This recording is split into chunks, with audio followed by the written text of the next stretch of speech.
Hello everyone, this is B-Bell Dan and welcome back to Blender Files. This is where I am going through one of my old hard drives and finding a whole bunch of old Blender files that I've done throughout the years. And so rather than get rid of them, I'm going to go ahead and kind of review them and show them to y'all. And who knows, maybe we might probably take a look and y'all might see something that y'all would really like. And it would be something that we will revisit, or I'll revisit to either complete it or redo it or something, because all these files are in some form of stage of incompletion. So I mean, they're not finished, they're not textured, they're not done via model, something along those lines. So far we've already taken a look at one of the Ascension class, a design of the Ascension class that I did for a potential. Well, I say potential. It was a um, online fanfic film, but however, though my design didn't get used, and we've also took a look at something from Gundam Wing, which was the Tall Geese 3. Now, today I decided to go ahead and go back into starships, more particularly into the Star Trek starships realm, and kind of going a little bit closer to home to one of my first video series that y'all saw on my channel, which was constructing the Enterprise J. So I'm going to go ahead and come up here and we are going to load up the Enterprise H, or what is called the Congo class. So let me go ahead and I'm going to set up here to do a full screen. So I'm going to do, if we go to F12, I'm going to go ahead and bring this to 3D view where we can see the whole ship on its screen.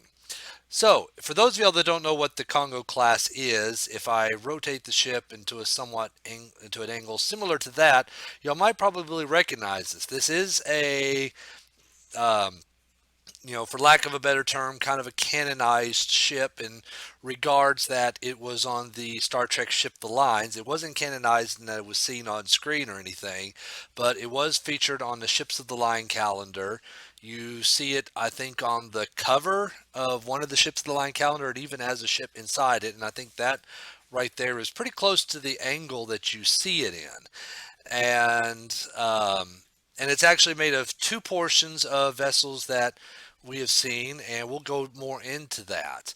But this here, unlike the Enterprise H, is not an actual, you know, real life trying to make it look exactly like what is seen on the, on the picture. This is kind of my interpretation, but I try to rebuild it as much as possible as I can coming from here, but I've done a couple of little differences or a couple little changes on it. So, uh, in an effort to try to keep this episode short, let's just go ahead and go straight to it.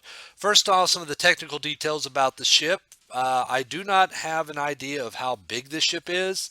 I never did really sit down and think of about that, whether if it's, how many meters, how many width, how many decks or anything like that. So I'm not too positive. I have ideas, rough estimates, such as it was always in my intention that it was kind of a rough estimate, pretty close to, if not maybe slightly bigger than the Galaxy class starship. I kind of actually almost saw it, and if you look right here, you can see the bridge module that the Galaxy class saucer section probably came out just outside of this ring here, which is the phaser banks.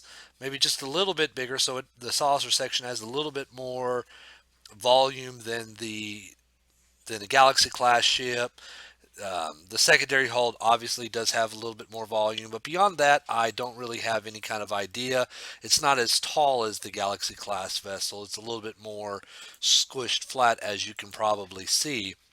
Now, that's been kind of counterproductive for me to not actually come up with the dimensions yet, because, I mean, as you saw in my earlier episodes of the Enterprise J, I do have um, like a little representation of what would be a human, and I move that around the ship or copy it around the ship so I can get windows right for scaling purposes, shuttle bays, anything that, docking hatches, anything like that that a person would be good to represent scale on. But I didn't do that on this ship.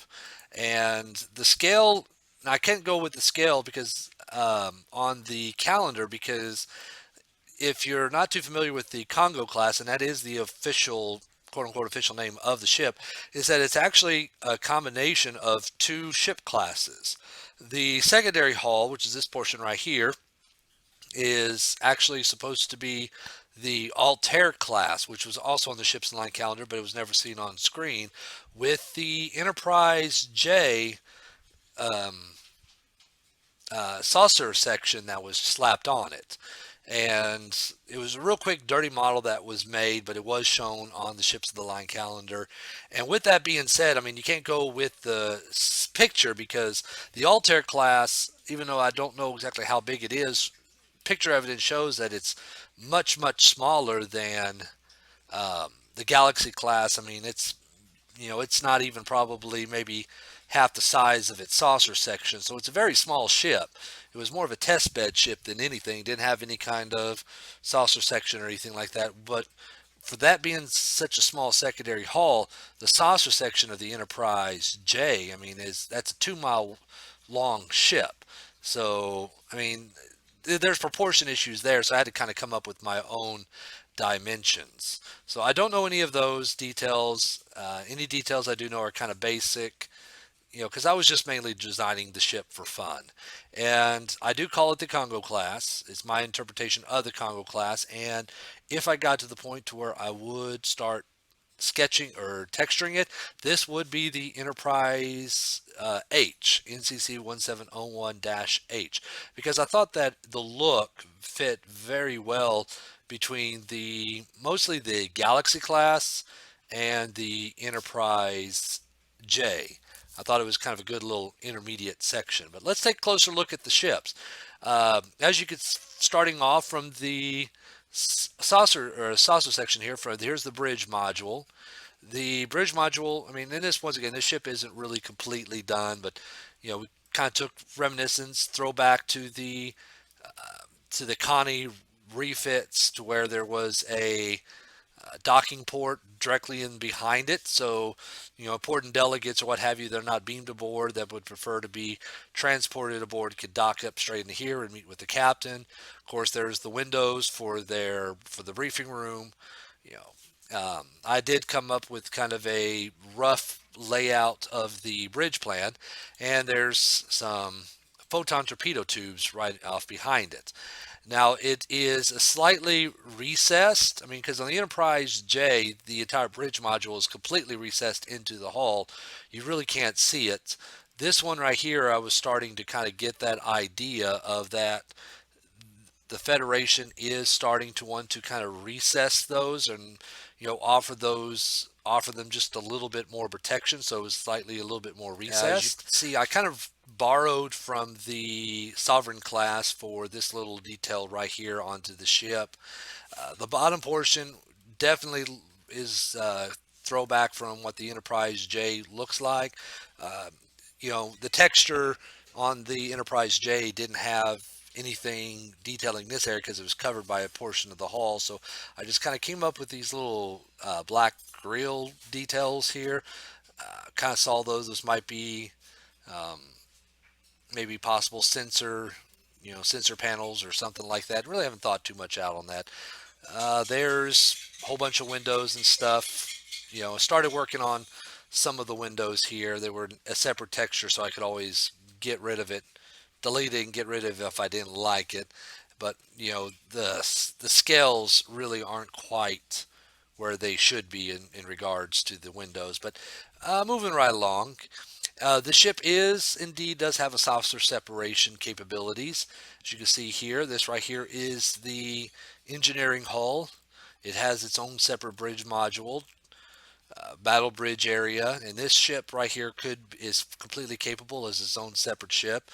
And the saucer section here is also just like the. Now I still didn't get around to carving out the details of where this matched in with this right here. I still need to probably work on that, but this also could be its own separate ship. It has its own deflector dish right up in the front, and was intending to where back here, I mean, once it separates, there would be some warp nacelles that can drop out somewhere. I didn't quite decide where, maybe somewhere around in here, but they would able to drop out. So the ship did have warp capabilities, limited warp capabilities nonetheless. So that's pretty much it for the saucer section. So going back to here, actually, let's go ahead and bring this all back together. And I'm going to go ahead and let's go ahead and render this. Oops, need to bring in the light. There we go. Let's see. Now, these little details right here, now, because the ship was only saw from this angle, all the details on the top of the ship I had to come up with myself. I mean, this is not what it's supposed to look like. This is not what the Altair class ship looks like from the top. This is not what the Enterprise J looks like from the top, but these are just all kind of my representations of, of what the ship could possibly look like. Um, with these ships, I mean, the technology, they're starting to go more towards into slipstream or quantum slipstream technology to transport from destination or destination. If you've seen the Ascension class, I've had very similar little details on the front of that ship, similar to what you see. Oops, can't do that here. Similar to what you see here, these little blue details here.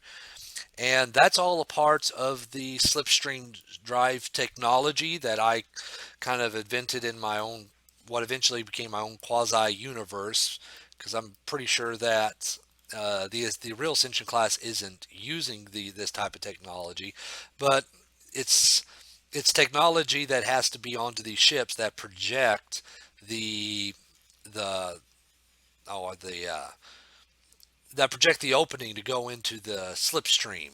So, so I had those, so I was expanding that onto this because this is obviously a little bit more of advanced ship than what the Ascension class would have been. So that's what those details are. I do know that, the Voyager was able to do quantum slipstream drive just using their, deflector dish and their warp nacelles, but I feel like that, technologically wise, they would try to create their own technology rather than build the technology into it. And that really didn't make sense to me. That oh well, we have a warp drive, we got nacelles, well, we can turn that into a slipstream. Because no, to me, that should have been two separate different types of technology. I think it was just convenience for the episode of the week that the Voyager was able to quickly modify and their own engines and create, slipstream, because it was just a lot more convenient for them to do that, as a plot device and kind of a bit of a plot hole in my opinion. But so anyways, I developed my own little spin on the technology for quantum slipstream. These are projectors that would project that would project the entrance into the slipstream in front of the ship so they can pass through. Now it would work in conjunction with the nacelles, but anyways, I don't want to go too far into that because we're talking about the ship, not necessarily the technology. Another little details about the ship is, it has two hangar bays right here, which is off in the back. There were no hangar bays up in the back here. And there was rather than a 10 forward lounge, there was kind of a 10 rear lounge, so people could not only, they didn't necessarily see what was ahead of them, but they were able to see what was behind them.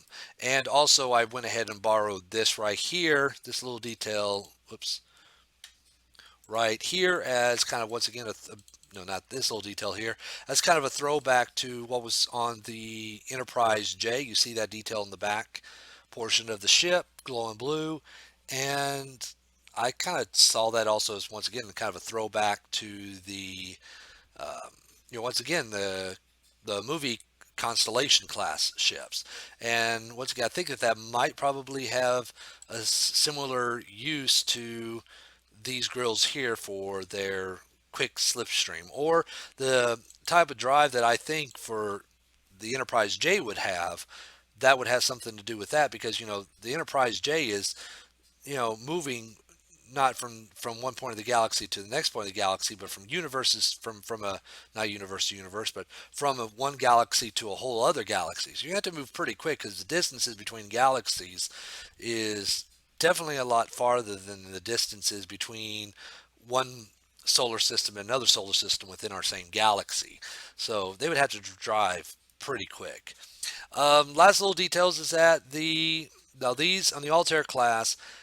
Now, for those of y'all that didn't know, the Altair class was the first ship that was created that had nacelles that was eventually borrowed for the Enterprise J. So technically, this is supposed to have those same type of nacelles as the Enterprise J, but I didn't want to give it something exact, but I wanted to give it something close to it. So it kind of has their own little look to it. But if I was to do it again, I think I would give the nacelles a little bit more of a, I don't know, a little bit more of a technical look. But anyways, with that being said, I think I'm pretty much done giving y'all the nickel and dime tour of the Congo class, aka the Enterprise H. So said y'all let me know what y'all think about it. Said I'm showing off each one again, each one of these ships, you know, or all these little projects, because I mean not all these are ships. I mean I also have anything ranging from Transformers to Star Wars stuff to Star Trek stuff to completely original things. But these were projects that were, that I created that for whatever reason I didn't get to finish for a variety of different reasons. So if there's any of these that y'all really like and y'all would like for me to either flesh it out more or complete it or maybe even redo it completely, I mean, so just let me know. But until the next episode, which I don't know what I'm going to be doing in the next episode, um, until then, I just want to go ahead and say thank y'all for watching. This is the Congo class. Let me know what y'all probably think. Leave any comments or suggestions that y'all may have. And just thank you for watching. I will see you in the next episode.